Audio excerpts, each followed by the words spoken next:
सेवा के बारे में कुछ बताइए। और सेवा मुझे याद है इसी मंच पर, और एक या दो बार कहीं और मैं गई थी सत्संग में, तो मैंने ये शेयर किया था कि कैसे पिछले 14 सालों की इस यात्रा में सेवा एक यू टर्न की तरह आया, एक टर्निंग पॉइंट की तरह आया था मेरी मेरी इस विहंगम योग की यात्रा में।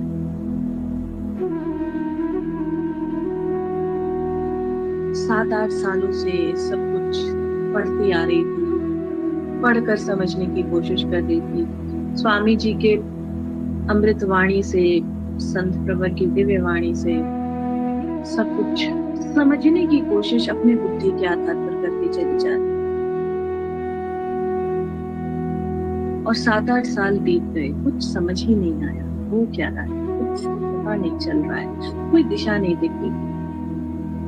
और फिर मैंने अपने हस्बैंड से पूछा, वो मैंने उनके जैसा डेडिकेशन नहीं देखा है, तो कोई भी गाइडेंस अगर मुझे चाहिए, मेंटरशिप, तो मैं स्वामी जी तक नहीं पहुंच सकती, मेरी वो पहुंच नहीं है। तो मैं आंख बंद करके उनकी तरफ मुड़ती और मैंने उनसे पूछा, कुछ तो नहीं हो रहा, मैं क्या करूं? साधना मुझसे होती नहीं है, बैठती हूँ लेकिन नहीं नहीं आता, शुरुआत में इंटरेस्ट नहीं आता। I am always very honest, बहुत बहुत ऑनेस्टली हर बात रखने की आदत है मेरी। कई बार ऐसा होता है कि कुछ बहुत ब्लंटली बोल भी जाती हूँ। अगर ऐसा मैं कुछ भी करती हूँ, किसी को किसी भी तरीके से अगर मैं ठेस पहुंचाती हूँ अपनी वाणी से, तो मुझे क्षमा कीजिएगा, लेकिन ये बुरी आदत है हर बात को ऑनेस्टली सबके सामने रखने की। मैंने राघव जी से भी कहा, नहीं नहीं समझना, नहीं इंटरेस्ट आता, पसंद नहीं आता। तो उन्होंने कहा सेवा करो। और पहले क्षण में मुझे गुस्सा आया, मैंने कहा क्या सेवा करूं, अभी उठकर मैं कहाँ जाऊं और क्या क्या करना शुरू कर दूं? मैं किसी को नहीं जानती, मैं कहीं नहीं जाती, ना तो अभी सभी आश्रम को भी मैंने देखा। तो कोई कुछ बताए करें क्या? उन्होंने कहा बस तुम्हें इच्छा है आगे जानने की, सेवा करने की इच्छा है? मैंने कहा बिल्कुल है, मुझे करना है, क्योंकि अब अगर सही दिशा नहीं मिली तो देर हो जाएगी। तो उन्होंने कहा प्रार्थना करो, मौका मिल जाएगा।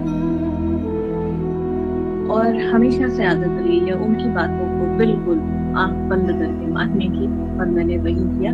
और वहीं से पहला कॉल जो आया था किसी एक स्कूल में जाकर विहंगम योग के बारे में बातें करने की, क्योंकि वहाँ की सारी स्टाफ, ज्यादा जो स्टाफ मेंबर्स थे वो लेडीज थी, तो किसी लेडी को ढूंढा जा रहा था और मैं मिल गई, मुझे वो मिला। और वहां से फिर पीछे मुड़कर नहीं देखा, करती चली गई, कुछ ना कुछ मिलता गया और करती चली गई।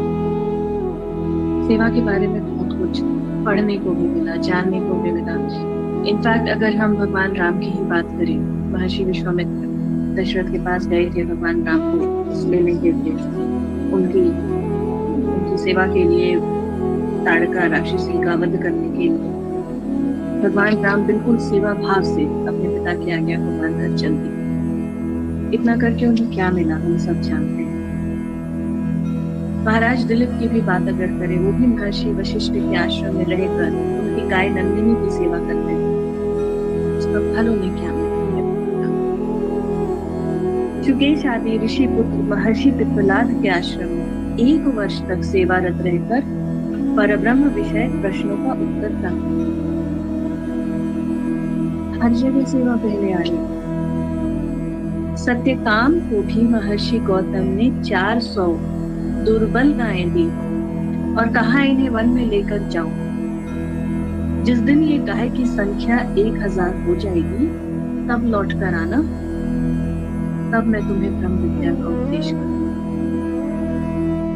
तब तक सत्यकाम ने कितना धैर्यपूर्वक उन गायों की सेवा करी रही। उनकी संख्या 1000 हो गई, वो लौट कर आए महर्षि के आश्रम पर, और इस सेवा के ही कारण ऐसा हुआ कि वो पहले से ही ब्रह्मवेत्ता बन चुके।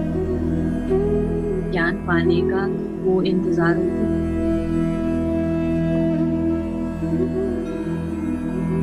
फल मिलता है सेवा करने से। ऐसे हम अपने अगर इतिहास को देखें, कितने कितने, अभी अभी हनुमान जयंती बीती है, भगवान हनुमान तो सेवा का क्या कहते हैं, प्रत्यक्ष रूप है।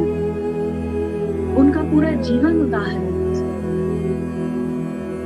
लेकिन सेवा,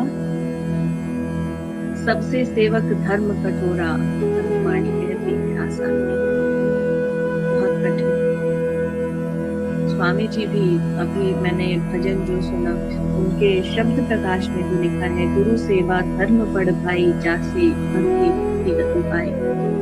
शिष्य का एकमात्र कर्तव्य अपने गुरुदेव की तन मन धन से सेवा करना है, उसके लिए अन्य कोई धर्म कर्तव्य नहीं है। हम अगर अपने फिर से इतिहास को पलट कर देखें, बहुत पहले के समय में राजा महाराजा भी अपने बच्चों को वो सारे सुख और ऐश्वर्य को त्याग कर गुरुकुल भेज दिया, इसमें उन्हें गर्व महसूस होता। ज्ञान चाहिए तो पहले गुरुकुल जाओ, और गुरुकुल जाने के बाद पहली चीज क्या होती थी? अगर हम महात्मा बुद्ध की कहानी को पढ़ें, उन्होंने जिस गुरु से ज्ञान प्राप्त किया था, उस गुरु के पास जाके उन्हें सिद्ध करना पड़ा था कि वो सच्चे सेवक हैं। तब तो गुरु ने उनको अपना शिष्य बनाया। ज्ञान तो बहुत बाद की बात है, पहले सेवा करके सिद्ध करो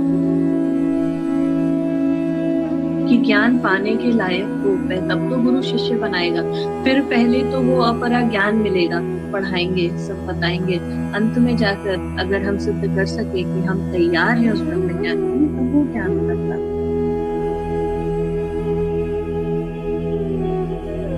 जितना मैंने अभी सीखा इन कुछ वर्षों में, कि मेरी जर्नी अभी शुरू भी नहीं हुई है। 14 साल कहने को हो गया, मेरी जर्नी अभी शुरू नहीं हुई। मैं ये सिद्ध करने की कोशिश में लगी हूँ कि मैं योग्य हूँ उस ज्ञान को पाने की। मुझे पहली भूमि का उपदेश दे दिया गया था, लेकिन अभी मुझे ऐसा लगता नहीं, पहले मुझे सिद्ध करना होगा कि मैं सेवा कर सकती हूँ, मैं स्वामी जी की शिष्या बन सकती हूँ। और ये बहुत कठिन है। जब पिछली बार मैं इसी प्लेटफॉर्म पर आई थी और मैंने शेयर किया था, और अभी भी बताया कि कैसे 7-8 साल के बाद जब एक कंफ्यूजन आना शुरू हुआ, सेवा की बात आई, मैंने जब सेवा करना शुरू किया तो कुछ अनुभूतियां होनी शुरू हुई, फिर इसकी गहराई में उतरती चली गई। लेकिन पिछले 2 सालों में जो मेरी हालत हुई है, ये बिल्कुल एक रोलर कोस्टर राइड जैसा रहा। जितना ज्यादा कुछ करने की कोशिश करती, उतना समझ में आता था कि मैं तो पीछे आ गई, मेरी जर्नी आगे बढ़ रही है, पीछे जा रही है, मुझे नहीं पता।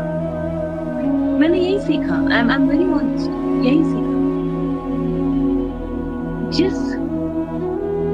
जिस कार्य को मैं सोचती कि मैं सेवा कर रही हूँ, और मेरे मन में ये भावना आती कि ये मैंने किया, और जैसे ये भावना आई, मैं एक स्टेप पीछे। बहुत ही अजीब सा ये साउंड करता है। क्या बात हो रही है? जितनी सेवा कर रहे हो उतने पीछे चले जा रहे हैं, क्योंकि यहाँ पर मुझे एक सीक्रेट नजर आया। पिछले 1 साल में मेरी जितनी बुरी हालत हुई है, मेरे पूरे जीवन में, मैं बहुत बड़े भ्रम में रहती थी कि मैं तो अच्छी हूँ, मुझे सबकी सेवा करना अच्छा लगता है, अच्छी बेटी हूँ, अच्छी पत्नी बन गई, अच्छी बहू बन गई। ट्रस्ट मी, कोई व्यक्ति नहीं है जो बुराई करता है, सब तारीफ करते हैं जो होता है। और वो मेरे मन में आ गया, मैं अच्छी हूँ, मैं कर सकती हूँ, मैं अच्छी हूँ, मैं कर सकती हूँ। पिछले 1 साल से, जब से सदगुरु सेवा में उतरने की कोशिश की। सेवा 2 तरह की होती है, एक आध्यात्मिक, एक प्राकृतिक।